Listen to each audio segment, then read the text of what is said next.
Assalamualaikum warahmatullahi wabarakatuh. Waalaikumsalam warahmatullahi wabarakatuh. Bismillahirrahmanirrahim. Alhamdulillahirabbil alamin. Wassalatu wassalamu ala asyrafil anbiya'i wal mursalin Sayyidina Muhammad wa ala alihi wa sahbihi ajma'in. Wa qala al-musannifu rahimahullahu ta'ala wa nafa'ana bi'ulumihi fid dharain. Amin.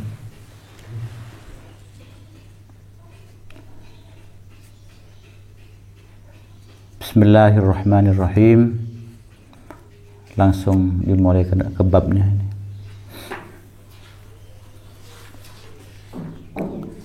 Babul ikhlasi. Inilah bab ikhlas wa ihdarin niyah, dan menghadirkan niat fi jami'i al-a'mali wal aqwal dalam semua amal dan perkataan, al-barizati yang nampak, wal khafiyati dan yang samar. Sebelum saya lanjutkan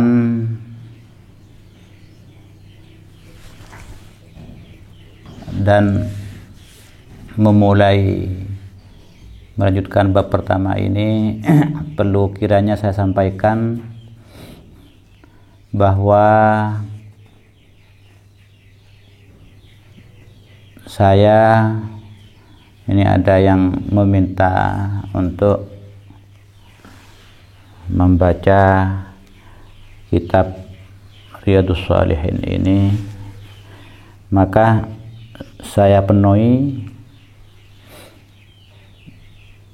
atas dasar kepentingan saya sendiri, yaitu untuk mengingatkan diri saya, untuk muhasabah, untuk menghitung-hitung tentang keberagamaan saya sendiri. Sebab isi dari kitab Riyadhus Shalihin ini adalah menurut saya termasuk inti keberagamaan. Karena di sini ada masalah akidah dan akhlak tasawuf.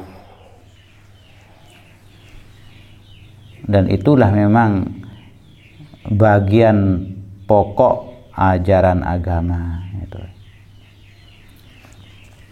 Kalau kita ingat lagi ini, sebelum saya lanjutkan, tentang ajaran Islam, kita sebagai orang Islam, maka kita harus mengamalkan semua ajaran Islam. Pertanyaan selanjutnya, apa ajaran Islam itu? Apa ajaran Islam itu? Nah, ini yang perlu kita tahu. Kadang-kadang ada pelajar atau santri yang kadang-kadang kurang memahami tentang bangunan al-Islam. Sebagaimana kita ketahui bahwa Islam itu ajarannya itu kan banyak, dan itu bisa dibagi ke dalam 3 bagian yang sekarang dikenal dengan akidah, syariah, dan akhlak. Di dalam akhlak ada tasawuf gitu ya, atau aqaid, hukum-hukum atau ahkam syariah, dan akhlak tasawuf. Itu 3.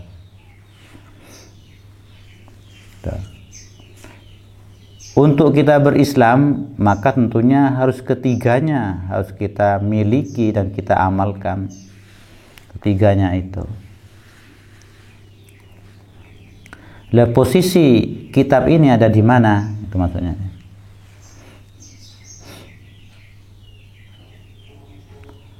Kalau ya, jadi ajaran Islam itu dibagi 3, yaitu gampangnya sekarang yang lebih populer itu akidah, syariah, dan akhlak. Akidah, syariah, dan akhlak.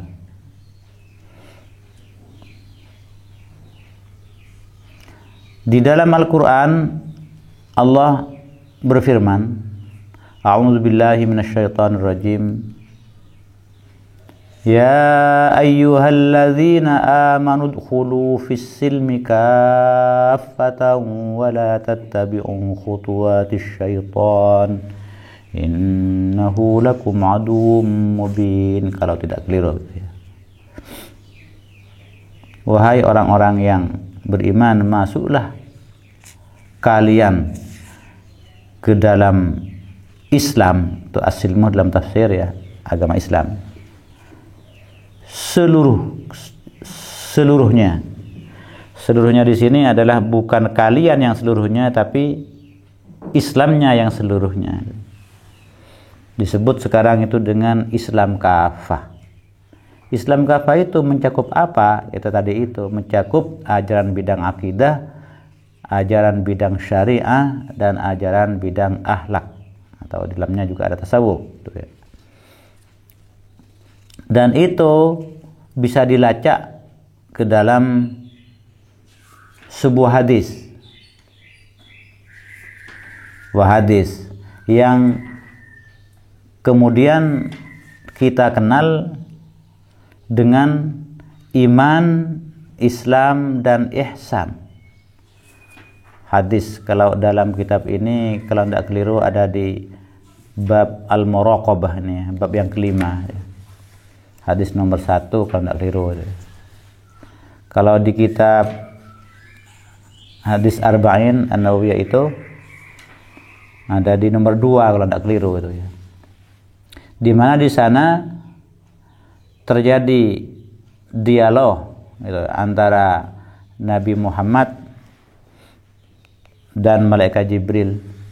Yang ketika itu ada para sahabat, di antaranya adalah Sayyidina Umar radhiyallahu anhu. Di sana terjadi dialog, malaikat itu bertanya tentang Islam, iman, dan ihsan, atau lebih sekarang dengan diurut dengan iman, Islam, dan ihsan itu. Nah, yang ketiganya itu kemudian disebut dengan pokok-pokok ajaran Islam itu. Jadi kalau iman itu sekarang disebut dengan akidah, Islam itu adalah syariah. Jadi bukan dinul Islam di sana dalam hadis itu. Dalam hadis itu Islam itu bukan dinul Islam, tapi nama dari sebahagian ajaran Islam yang disebut dengan syariah atau hukum-hukum syariat. Kemudian yang ketiga ihsan, iman, Islam, ihsan. Ihsan itu adalah di sana adalah akhlak dan tasawuf gitu. Gitu. Kok itu dibilang pokok-pokok ajaran Islam? Karena di dalam hadis tersebut di akhir ketika malaikat itu pergi dan para sahabat itu masih belum mengenal siapa sebenarnya malaikat itu, tidak tahu kalau itu malaikat. Nabi bertanya kepada malaikat itu, kepada Sayyidina Umar, "Ya Umar, hal tadri manis sa'il?" Apakah engkau tahu siapa penanya tadi itu yang berdialog dengan Nabi itu? Sayyidina Umar mengatakan, Allah wa rasuluhu alam. Allah dan Rasulnya yang lebih mengetahui. Terus Nabi selanjutnya menjawab, Innahu Jibril atakum yu'allimukum dinakum. Itu tadi malaikat Jibril, dia datang kepada kalian untuk mengajari agama kalian. Jadi apa yang didialogkan dengan Nabi itu adalah pokok-pokok ajaran Islam itu. Ta'lim dari malaikat Jibril yang tentunya itu sudah Allah yang mengatur dalam bentuk dialog itu. Jadi di sana kalau iman, pokok-pokok iman itu ada 6 atau disebut rukun Islam, rukun iman ya. Pokok-pokok syariah atau hukum ahkam al-ahkam asy-syar'iyyah atau ahkam syariah Itu yang pokok ada 5 disebut dengan rukun Islam. Itu kemudian tentunya tidak hanya itu ajaran bidang hukum-hukum syariah, bukan hanya yang 5. Demikian juga tentang pokok-pokok tentang ajaran iman itu bukan hanya akidah, itu bukan hanya yang 6 itu banyak. Cuman yang 6 itu adalah yang penting disebut rukun iman, dan yang 5 itu juga disebut dengan rukun Islam.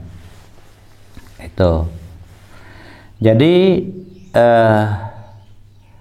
tentang peristilahan pembagian ajaran itu bisa dikatakan iman, Islam, ihsan, atau akidah, syariah, dan akhlak.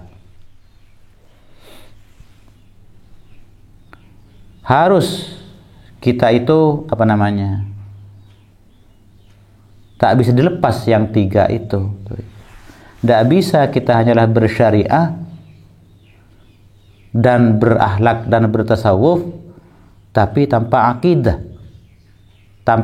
yang benar. Misalnya ada orang sholat, ada orang berakhlak baik, tapi dia tidak beriman, ya sia-sia namanya, sia-sia. Seperti orang munafik dulu, kan dia bersolat, bermakmum di belakang Nabi, bayar zakat, tapi itu habitat a'maluhum, sia-sia amal mereka itu.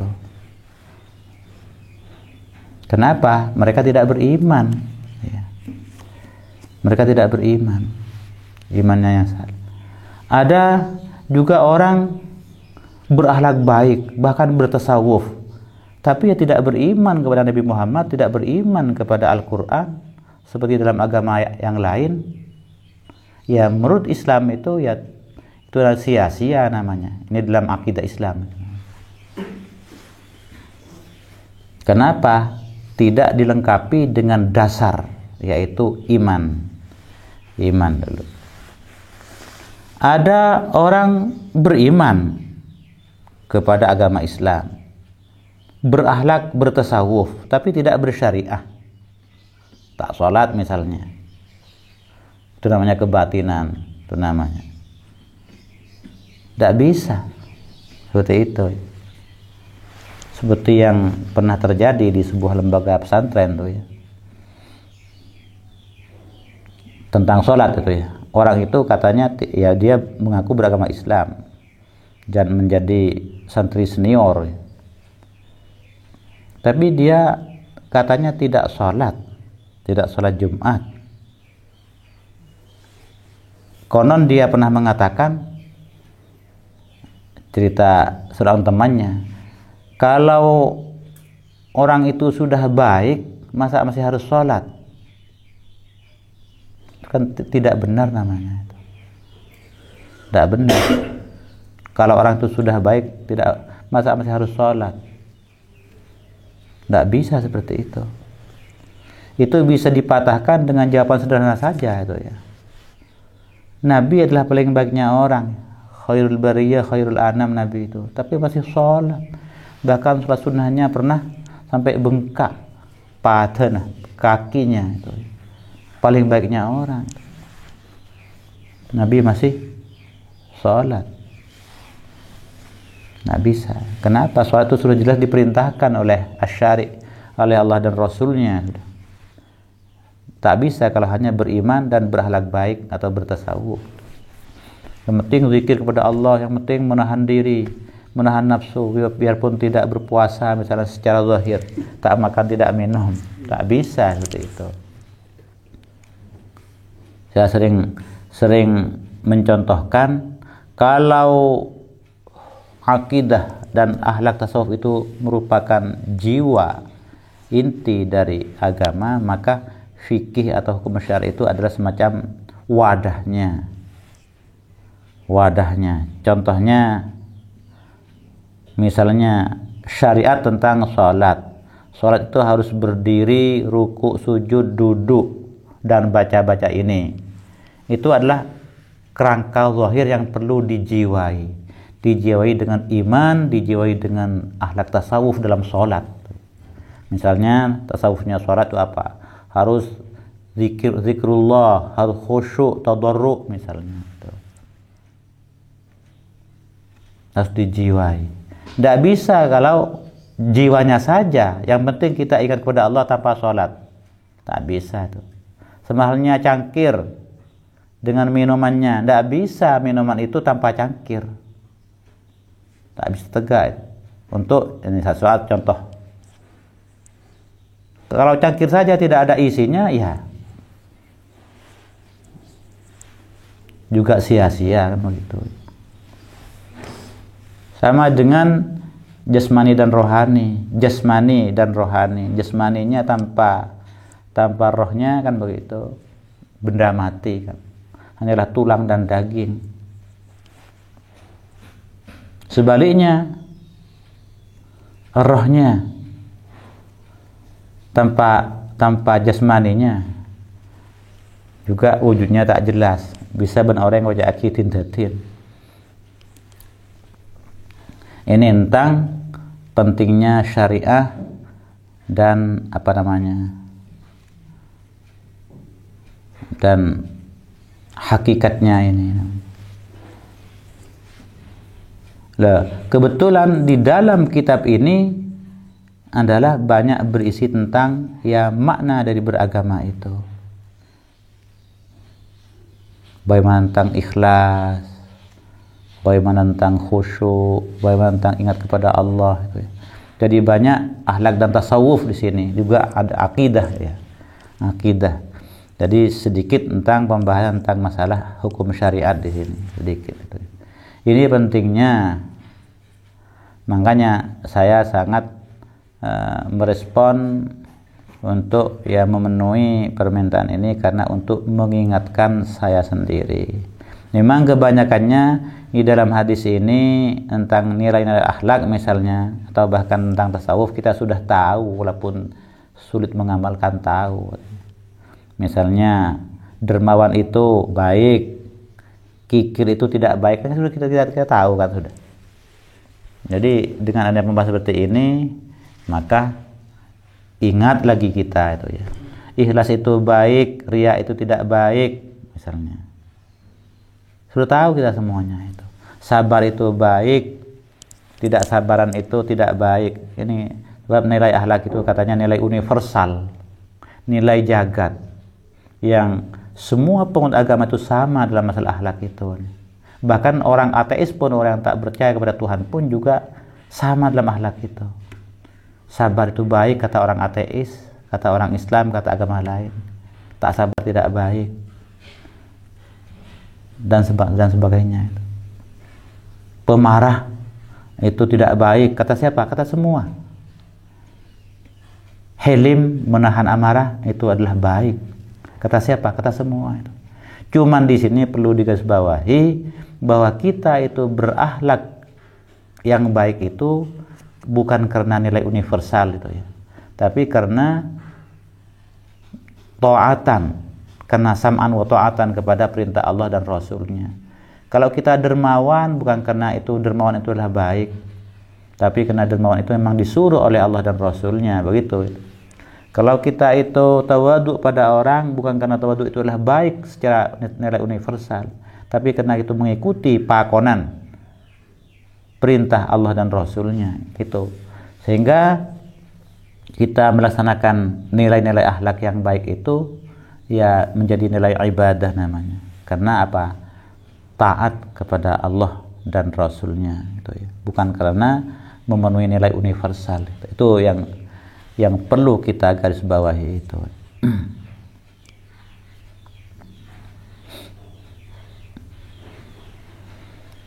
Jadi ini pentingnya kitab ini tentang, jadi ini lebih banyak berisi tentang ihsan di sini. Kalau iman, Islam, ihsan itu. Kata salah seorang almarhumin dari pengasuh terdahulu An-Nuqayyah, yaitu Kiai Haji Muhammad Asim Ilyas, kakaknya Kiai Muhammad Amir Ilyas dan Kiai Abdul Waris Ilyas itu, Kiai Asim Ilyas. Beliau adalah pimpinan pertama perguruan tinggi An-Nakoyah dulu pernah mengatakan bahwa ihsan itu merupakan penentu kualitas keberagamaan kita, penentu ibadah kita, ihsan itu. Nah, di sini tentang arti pentingnya akhlak tasawuf itu.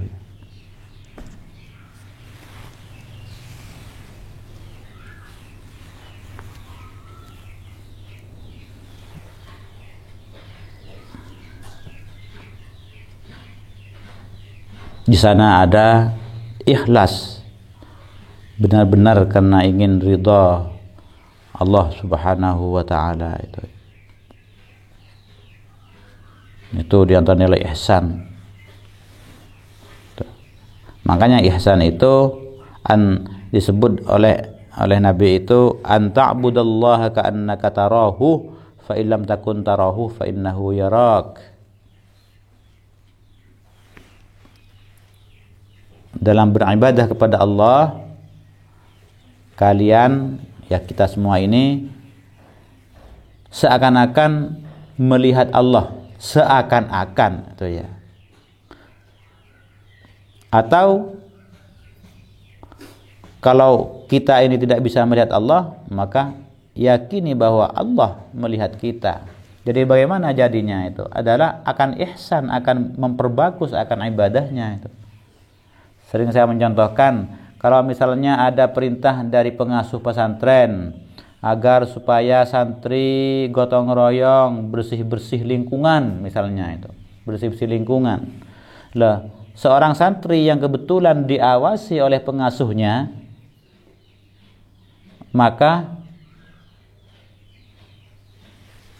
akan memperbagus kerja baktinya itu. Kenapa?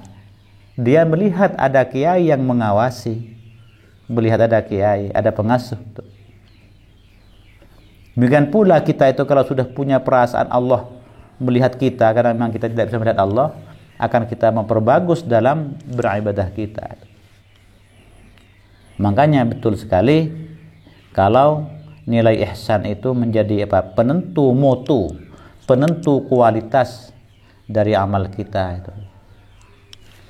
Ihsan itu sehingga disebut dengan ihsan, memperbagus. Man tawaddu'a fa ahsanal wudu'ah. Ihsan dalam berwudu.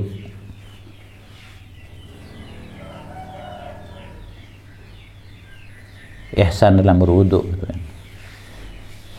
memperbagus mulai dari ya sunnah-sunnahnya, tidak hanya rukunnya saja, berkualitas wudunya.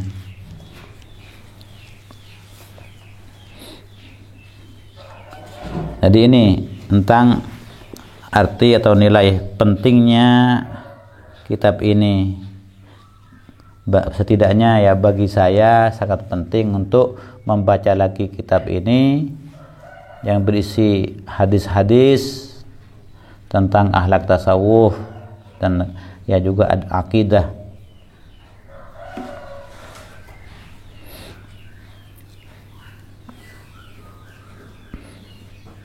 Oleh karena itu Syekh Zainuddin sahibu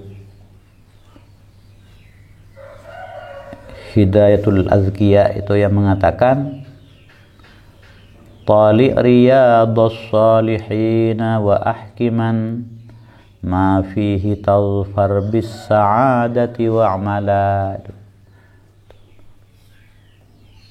Pelajarilah, mutola'ahlah kitab Riyadus Salihin wa ahkiman, dan perkokoh pemahamannya, wa amalan, dan amalkan gitu ya. Talfar bis sa'adati, maka engkau akan meraih kebahagiaan dunia akhirat. Talfar bis sa'adati. Begitu pentingnya kitab ini. Jadi mendorong kepada kita untuk menghidup-hidupkan hati dalam beragama ini. ESQ-nya gitu ya, emotional and spiritual quotient, ya, kecerdasan hati dan rohani. Banyak berisi ini. Ini namanya banyak berisi gizi-gizi rohani. Gizi. Ada yang mengatakan menjadi santapan. Jadi roh dan hati perlu kita diberi gizi. Kalau seperti hukum syar'i itu kan ada di intelektualitas, di otak kita kan ya. Ini teman-teman ilmu ini lebih banyak masalah hati itu.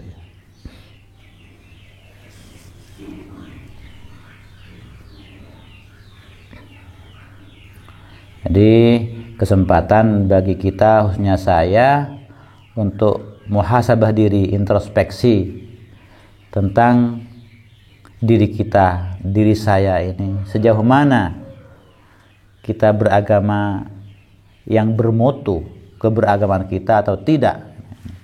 Dengan membaca kitab ini, maka ya kesempatan. Makanya saya senang sekali ini, tidak bosan-bosannya ya. Tentunya tidak hanya di hadis ini, di hadis-hadis yang lain tuh banyak tentang juga berisi seperti ini. Seperti dalam kitab hadis itu At-Targhib wa Tarhib, itu juga tentang masalah banyak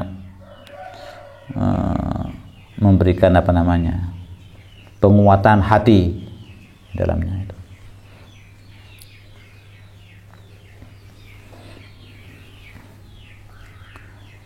Baik, saya baca lagi. Babul ikhlasi wa ihdarin niyah.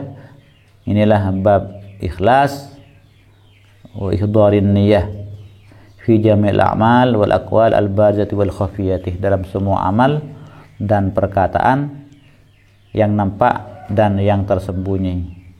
Ikhlas itu artinya secara lughatan itu adalah dari kata khalasah. Khalasah murni asalnya. Khalasah diantaranya khalasah. Kemudian diubah menjadi akhlasa yukhlisu, ikhlas, memurnikan. Memurnikan. Ini termasuk perbuatan hati ini. Memurnikan. Memurnikan hanya kepada Allah, hanya untuk Allah. Wa ihdarin niyah, dan menghadirkan niat, menghayati niat. Dalam itu harus dihadirkan dalam semua amal, perbuatan dan perkataan, baik nampak maupun yang samar. Di tiap-tiap bab ini Imam An-Nawawi meletakkan beberapa firman Allah yang terkait dengan bab itu ya. Qala Allah Ta'ala, berfirman Allah Ta'ala, Maha Tinggi Allah. A'udzu billahi minasyaitonir rajim. Wa ma umiru illa liya'budullaha mukhlishina lahud-din hunafa'a wa yuqimus salata wa yu'tuz zakata wa dzalika dinul qayyimah.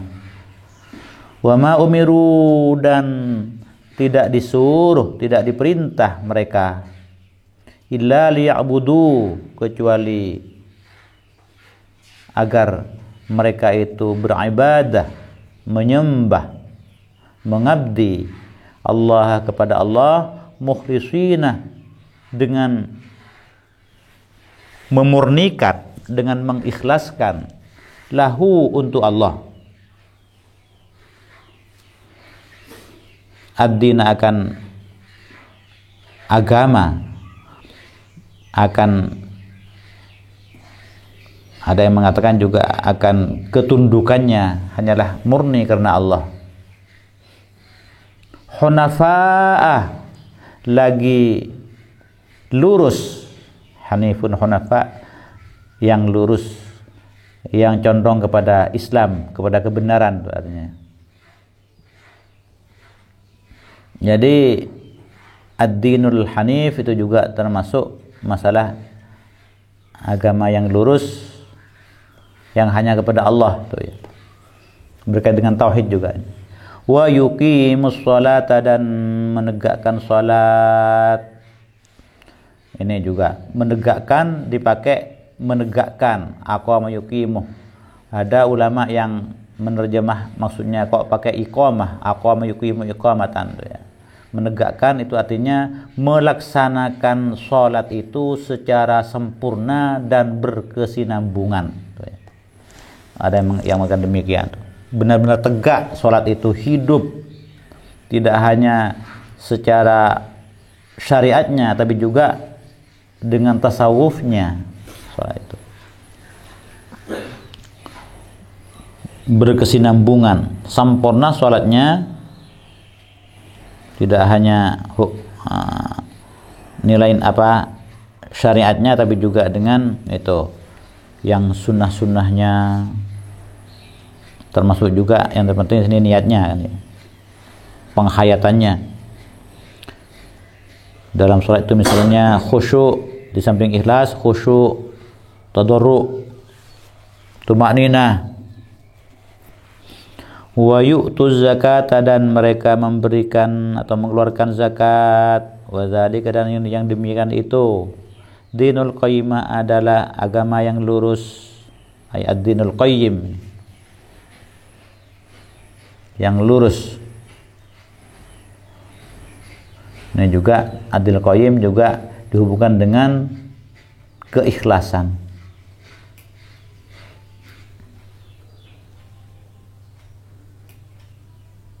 Masalah ikhlas ini adalah masalah akidah, tapi juga bisa masalah nilai akhlak tasawuf juga ini. Menyatu nih. Dalam masalah akidah, karena kita hanya kepada Allah, hanya Allah lah yang berhak untuk menerima ibadah itu, persembahan itu. Lainnya Allah tidak berhak untuk menerima persembahan untuk disembah maksudnya. Tuh hanya itu dalam masalah nilai tauhid namanya. Di sini termasuk tauhid ubudiyah, tuh ya. Dalam hal keibadahan, dan maknanya juga uluhiyah ini. Hanya kepada Allah. Itu tauhidnya. Kemudian juga tentang yang berkaitan dengan masalah akhlak itu.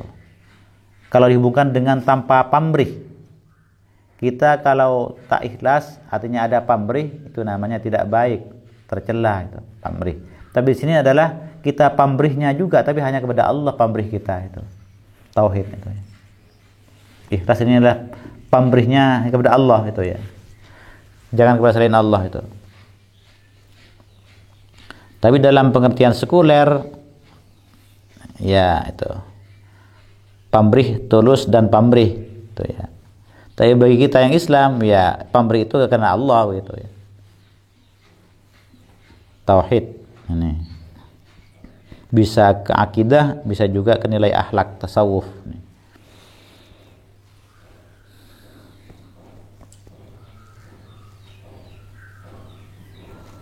Wa qala ta'ala, dan berfirman Allah Ta'ala, Maha Tinggi Allah, la yanalallaha luhumuha wala dima'uha walakin yanaluhu taqwa minkum. La yanala, tidak akan sampai Allah ke Allah,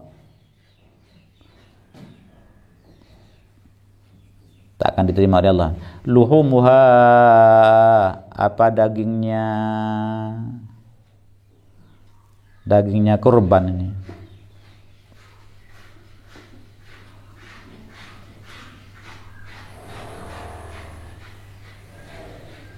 Wala dima'uha, dan tidak pula darahnya. Walakin yanaluh, tetapi akan sampai kepada Allah at-taqwa minkum, apa ketakwaan minkum dari kalian, ini at-taqwa dalam masalah niat tuh ya, hati ini. Dalam sebuah hadis Nabi pernah berfirman at-taqwa hahuna, sambil Nabi menunjuk dadanya, itu at-taqwa hahuna. At-taqwa hahuna. Takwa itu ada di sini, di hati itu. Jadi kurang tepat kalau takwa itu hanyalah diartikan imtisalu awamirillahi wajtinabu nawahihi. Kalau cuma itu kurang sempurna definisi takwa itu. Melaksanakan perintah Allah dan menjauhi larangannya. Tapi perlu diteruskan zahiran wa batinan. Secara zahir dan batin. Nah, batinnya itu kemudian dalam hati itu. Berarti betul-betul karena Allah, ikhlas, itu takwa. Makna takwa ini sama dengan makna ta'atan, ihsan, ikhlas, amal soleh, sama itu takwa itu. Amal takwa, amal ikhlas, amal ihsan, amal soleh. Itu jelas, itu sudah amal punya makna yang sama. Kalau dalam kitab Kifayatul Atqiya itu ya, zahiran wa batinan itu, bistish'arit ta'zim, dengan rasa penuh pengagungan kepada Allah, warruhbah wal khasyah, penuh rasa takut, rasa kepada Allah itu ya. Itu takwa yang haqqatu qatih namanya, takwa yang sebenarnya. Itu yang bisa menyampaikan amal kita kepada Allah. Bukan bagusnya daging sapi atau binatang yang disembelih itu, mahalnya, gantengnya, dagingnya banyak, bukan itu, tapi ikhlasnya. Orang yang membagi-bagikan harta untuk disedekahkan itu dengan pamer misalnya, banyak jutaan misalnya, bisa-bisa itu menguap kalau tanpa ketakwaan, tanpa keikhlasan. Di sini at-taqwa sebenarnya bab ikhlas nih. At-taqwa minkum itu ya.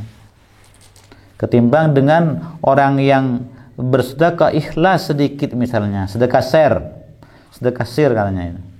Misalnya kita meletakkan sabun di jeding atau di sumber pemandian itu misalnya, betul ikhlas kepada Allah, tidak ada orang tahu, bisa lebih besar itu pahalanya ketimbang dengan kita memberi banyak tapi tidak hanya untuk Allah tapi untuk manusia, untuk dipuji manusia misalnya.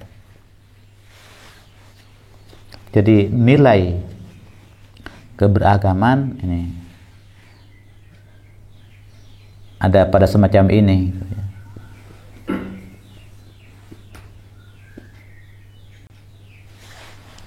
Ya tentunya Allah yang tahu.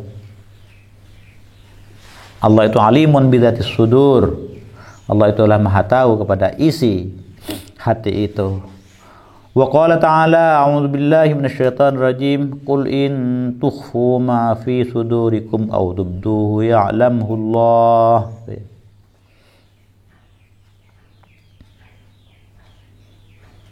Katakanlah wahai Muhammad, in tukhfu, jika kalian menyembunyikan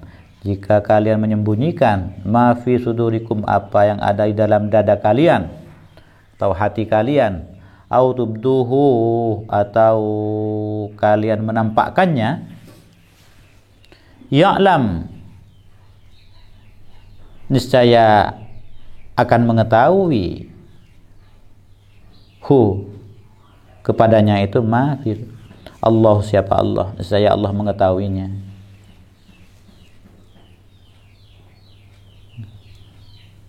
Ini makna nilai muraqabah namanya. Dengan ayat ini kita muraqabah bahwa kita ini beramal, Allah yang tahu zahir dan batin kita.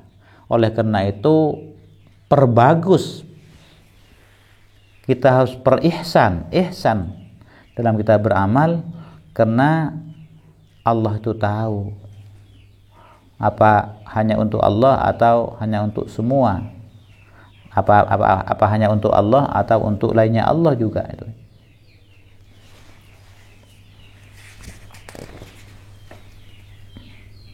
Ikhlas itu sesuatu yang sangat sulit ya, sangat sulit memang. Sebab itu kekuatan para aulia, para wali Allah itu adalah memang ada di ikhlas itu. Ada di ikhlas. Kun Allah semuanya, serba Allah semuanya.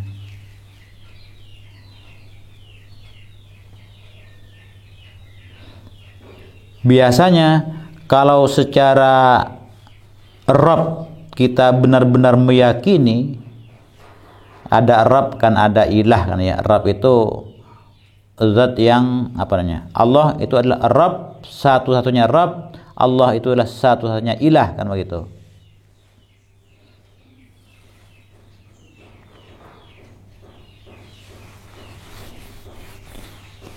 Cuman sehari-hari kita tak mengartikan Tuhan itu. Padahal secara makna lainnya, Rabb itu sesuatu yang memiliki. Allah itu Rabbul Alamin ya, penguasa, pemilik, pengatur, pencipta, itu Rabb itu ya. Rabb itu juga Al-Khaliq, dalam tafsir Jalalain itu ada. Pencipta, pengatur, pemelihara dan seterusnya. Maha segalanya itu. Allah Rabbul Alamin itu. Rabb namanya. Kita kalau secara kerabban sudah meyakini, maka nanti dengan sendirinya kita secara keilahan itu akan semakin mantap kita dalam beribadah. Artinya ilah itu al-ma'bud, sesuatu atau siapapun yang disembah. Nah, padahal yang sebenarnya adalah hanya Allah, ilah itu. Kalau tidak keliru dalam ayat itu, huwallazi fis samaa'i ilahu wa fil ardi ilah, gitu. Dialah Allah yang di langit dia disembah, ilah, wa fil ardi ilah, dan di bumi juga ilah Allah itu.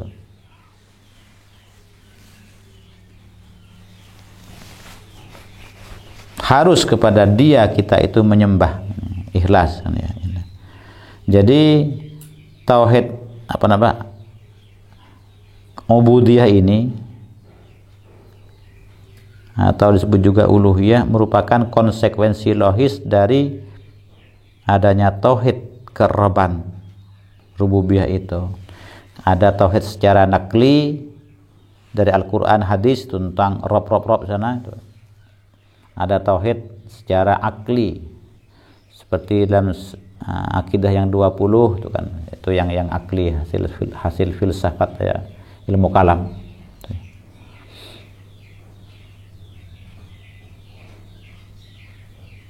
Jadi kalau kita secara menghayati akan kekuasaan Allah itu, maka itu kita akan menjadi orang yang semakin takwa kan begitu. Makin ihsan, makin beramal soleh, makin takut kepada Allah. Makanya dalam ayat Al-Qur'an itu ya, innama yakhsyallaha min ibadihil ulama, sesungguhnya yang takut kepada Allah itu hanyalah ulama. Ulama di sana bukan ulama ilmu syariat tuh ya di sana, tapi ulama tentang tentang ilmu-ilmu orang yang mengetahui mendalam tentang kemahakuasaan dan kemahabesaraan Allah ini yang ada di alam semesta ini. Di sana ayat sebelumnya itu tentang angin, hujan, gunung, binatang, manusia itu sana. Kemudian di akhir ayat itu innama yakhsyallaha min ibadil ulama. Jadi kalau kita itu mantap dalam ilmu-ilmu kauniyah, akan semakin dekat akan semakin mengagumi kepada sang penciptanya. Dan kalau sudah mengagumi kepada sang penciptanya, maka dia akan semakin mantap, semakin patuh, semakin taat dan takwa kepada sang maha pencipta itu.